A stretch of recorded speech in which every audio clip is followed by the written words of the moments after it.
My ex wants to talk privately, she said.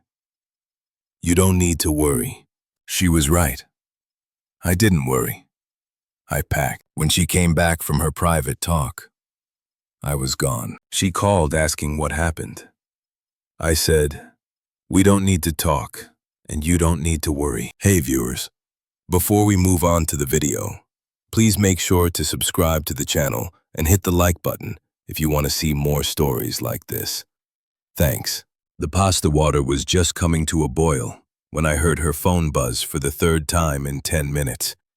A familiar dissonant chime that had started to feel like a guest overstaying its welcome. I gave the sauce a stir of arrabbiata, her favorite, and pushed the feeling down. Trust isn't a sometimes thing.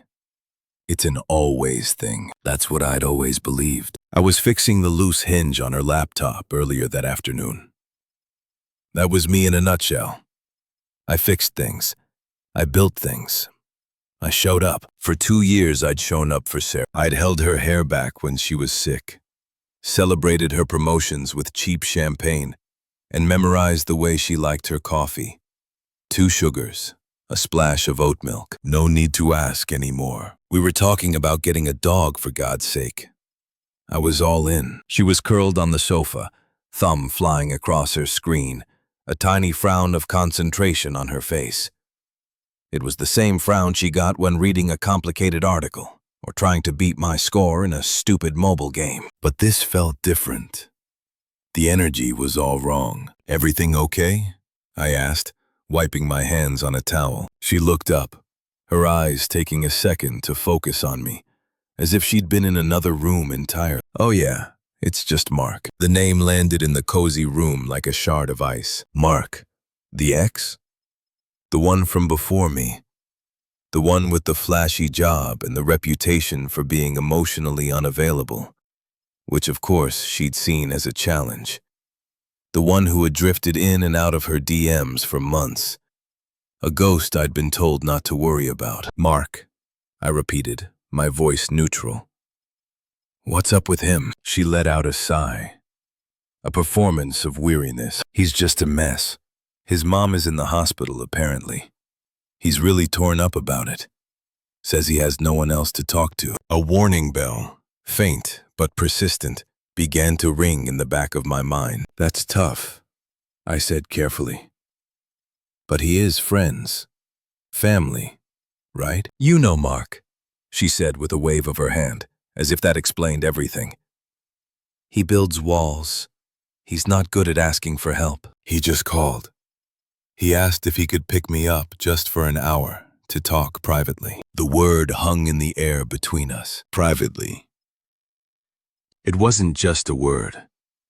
It was a door. And she was deliberately closing it in my face. I felt my stomach tighten. He wants to pick you up. And go where?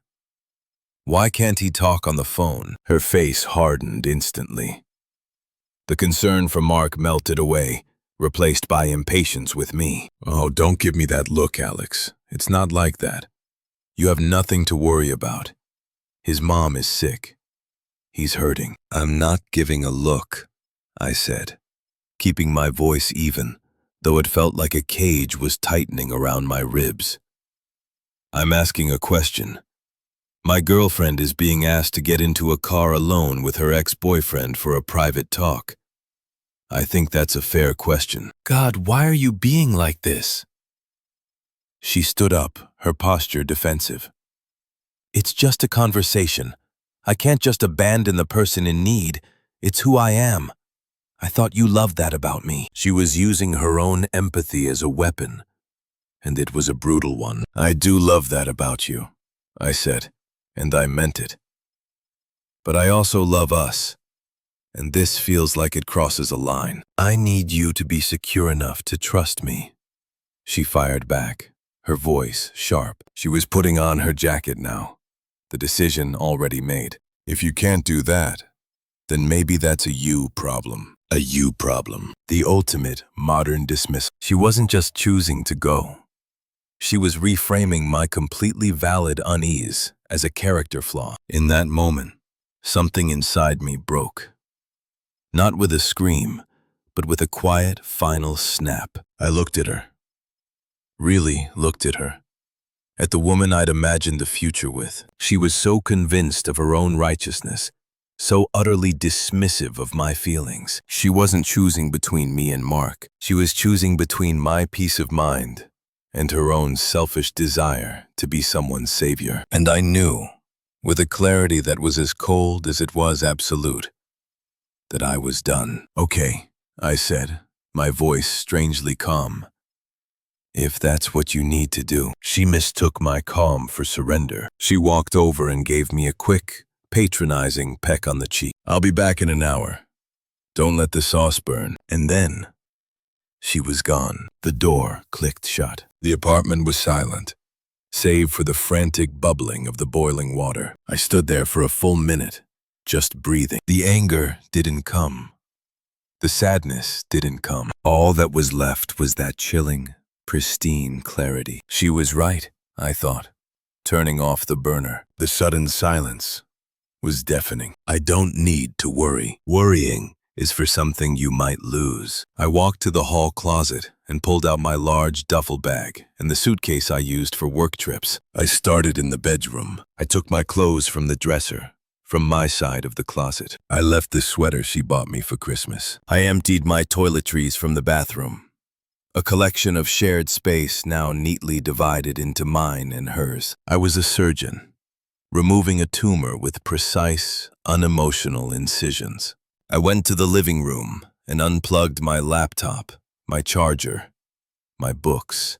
I took the framed photo of us from the trip to the mountains from my nightstand. I didn't look at it. I simply placed it in the kitchen trash can, face down, burying it under the discarded packaging from the pasta. It took less than 30 minutes. I did a final walkthrough. My key to the apartment lay on the kitchen counter, next to the pot of now cold Arabia. I shouldered my bags, opened the door, and stepped out into the hallway. I didn't look back. There was nothing for me there anymore. The man who worried about her, who loved her, who was fixing her laptop, he had left with her. The one who remained was someone new, and he was already free. The silence in my best friend Mike's spare room was a bomb.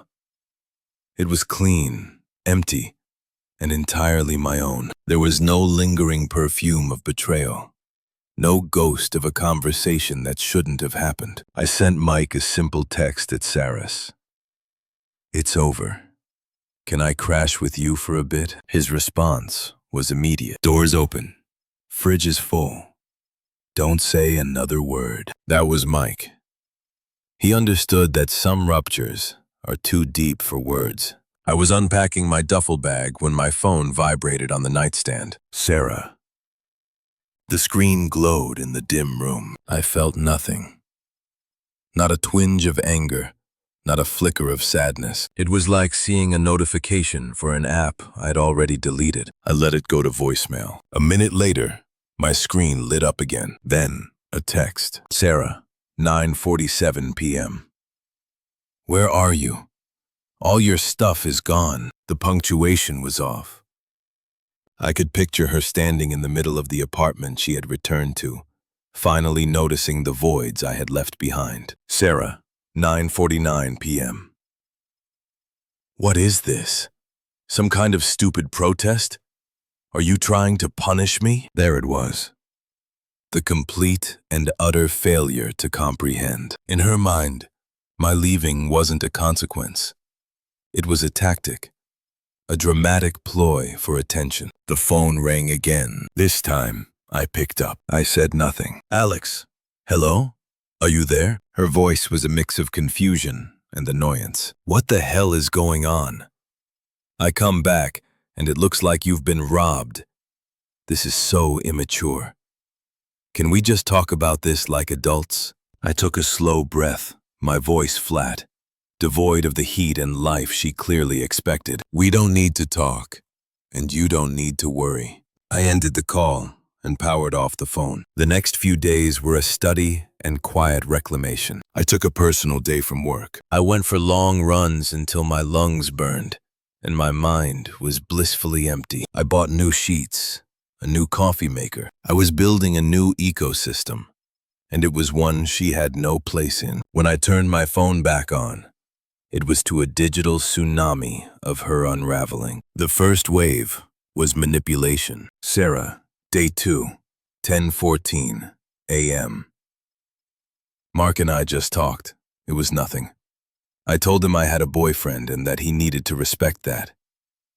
I miss you. I deleted it.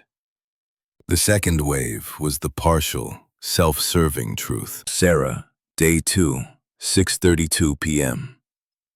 Okay, I get it. You were right to be upset. He was flirty, but I shut it down. I chose you. I came home to you. She had chosen me. She had chosen to come home to an empty apartment. The irony was so thick you could taste it. I didn't reply. Then came the voicemails. The first, Alex, it's me. Please pick up. He's not who I thought he was. He just wanted. It doesn't matter. I made a huge mistake. A huge, stupid mistake. Please, I need you. You're my person. I saved the message. Not out of sentiment, but as a receipt. Proof of the transaction that had finally closed. He ghosted me. Can you believe that? After everything I did for him, after I poured my heart out to him because his mother was so sick, which was probably a lie. He just used me for an ego boost and disappeared. He's not answering any of my texts. I have no one. You were my rock, and I was so stupid. Please, please just call me back. There it was. The full, pathetic circle. She had discarded a rock for a ghost, and now she was falling through the empty space between them. I felt a distant, academic pity, the kind you might feel for a character in a bad movie. It had nothing to do with me. Even her friends, her flying monkeys, were deployed. Unknown number. Probably Chloe. Day 5. 8:02 p.m. Hey Alex, it's Chloe. Look, Sarah's a mess. You win. Okay, you proved your point. Just call her back and stop being a dick. This is cruel. I blocked the number. Cruel would have been staying. Cruel would have been pretending I could ever look at her the same way. My silence wasn't cruelty. It was sanitation. Weeks bled into a month. The texts became less frequent, then stopped. The new life I was building had structure, routine, peace. I started going to the gym with Mike. I reconnected with friends I'd suddenly neglected. The world was wider than the 4 walls of that apartment I'd shared with Sarah. It was a Saturday morning, 3 months to the day after I'd walked out. I was at a coffee shop downtown, a new place I claimed as my own. I was focused on my laptop, planning a solo camping trip, when a shadow fell over my table. I looked up. Sarah stood there. She looked diminished. The confident light in her eyes was gone, replaced by a hollow tiredness. She'd lost weight, and not in a healthy way. She was clutching her purse like a lifeline. So this is where you've been hiding, she said, her voice trying for sarcasm but landing on brittle. Too good to return my calls. I closed my laptop slowly. Sarah. You just left me, she whispered, her voice cracking. You didn't even fight for me. What kind of man does that? The hypocrisy was so vast, it was almost impressive. There was nothing to fight for, I said, my voice calm and even. You made your choice clear that night. You just didn't like the consequence. Tears welled in her eyes, but now they were tears of frustration. I was vulnerable. He manipulated me, and you abandoned me when I needed you most. You were supposed to be better than that. There it was. The final desperate rewrite of history. I was now the villain for not enduring her disrespect. I was the one who failed the test she never had the right to administer. I stood up, gathering my laptop and jacket. I looked at her, and for the first time, I let a sliver of feeling into my voice. Not anger, not nostalgia, but a simple, profound finality. The person you're looking for, the one who would worry about you, who would wait for you, who would fight for you, I said, holding her gaze. He doesn't live here anymore. I slung my bag over my shoulder. The peace I had cultivated was my fortress, and she was forever on the outside. I hope you find what you're looking for, Sarah, I said, and I meant it. But it has nothing to do with me. I turned and walked out of the coffee shop. The bell on the door chimed behind me. A sound of closure. I didn't look back. I didn't wonder what she was doing. I simply walked into the sunlight of my new life, and I never thought of her again. The silence after the coffee shop was absolute. It wasn't the silence of waiting.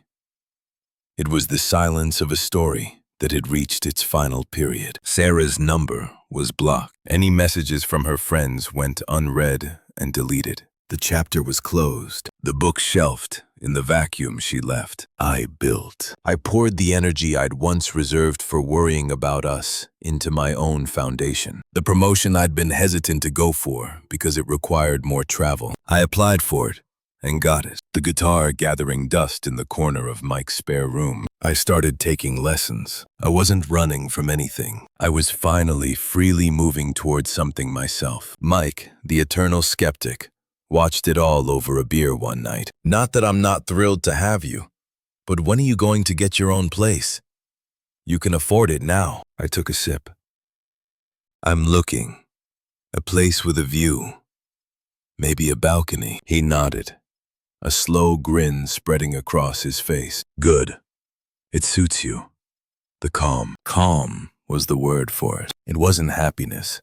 Not in a frantic, temporary way. It was a deep, structural peace. The peace of not having your emotional state tied to someone else's whims. The peace of knowing your own boundaries are non-negotiable. A year bled away. I found the apartment with a balcony overlooking the city skyline. I filled it with art I liked and furniture that was only mine. There were no ghosts in these rooms. My phone buzzed one evening. It was Chloe, Sarah's friend, from a new number. The toxicity, it seemed, was a stubborn stain. Chloe, new number.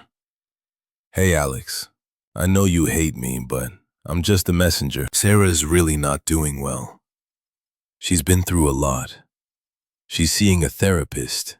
She says she realizes now how badly she messed up with you. She just wants to apologize for real. For closure. I stared at the message. The manipulation was more sophisticated, but the core was the same. You are responsible for her feelings. The old me would have felt a tug of obligation. The new me saw it for what it was. Emotional spam. I typed back a single sentence. The epitome of the professional archetype. Me. Thank you for the information. I wish her well in her recovery, but my position is unchanged. I then blocked that number too. The fortress walls held. The true test came months later. An email. It landed in my professional inbox, the one she'd had to search for. Its subject line? An apology. Alex, I know you don't want to hear from me. I'm using this address because it's the only one I could find, and I need to say this without being blocked. I've spent the last year and a half in therapy unpacking a lot of my own issues. My need for external validation, my disrespect for boundaries, my treatment of you. What I did that night was unforgivable. I was selfish, cruel, and I took the best thing in my life for granted. You were my rock, and I shattered us against a fantasy. Mark was a lie. My entire justification was a lie. I see that now with painful clarity. I am not writing this to ask for you back. I know that ship has sailed. I am writing to offer a real, no excuses apology. I was the problem. It was never a you problem. I am so deeply, truly sorry for the pain I caused you. I hope you are happy. You deserve it. Sarah. It was a good apology. A perfect one, even. It hit every note a therapist would recommend. For a moment, I held the ghost of the woman I'd loved in my mind. Then I let it go. I did not reply. Any response, even a thank you, I accept, would have been a thread, a connection. It would have given her the closure she sought. which was just another form of validation from me. My silence was the only authentic answer. It was the sound of her true and total irrelevance. I had become the vanisher. The invitation to Mike's wedding was a formal, gilded thing. His fiancée, Lena, was a force of nature, and their wedding was the social event of the season for our friend group. I was a groomsman. I knew she would be there.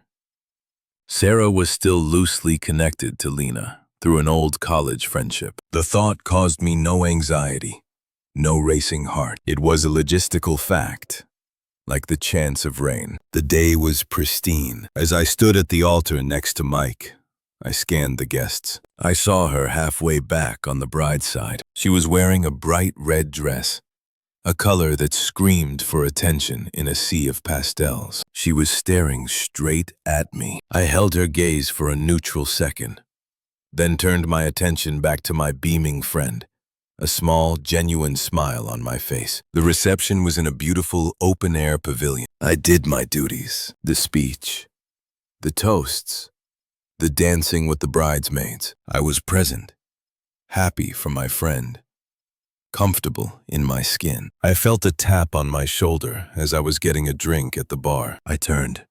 It was Sarah, up close. The year and a half had not been kind. The hollowness was still there, masked by a layer of makeup. The red dress was too tight. "Alex," she said, her voice a little too loud.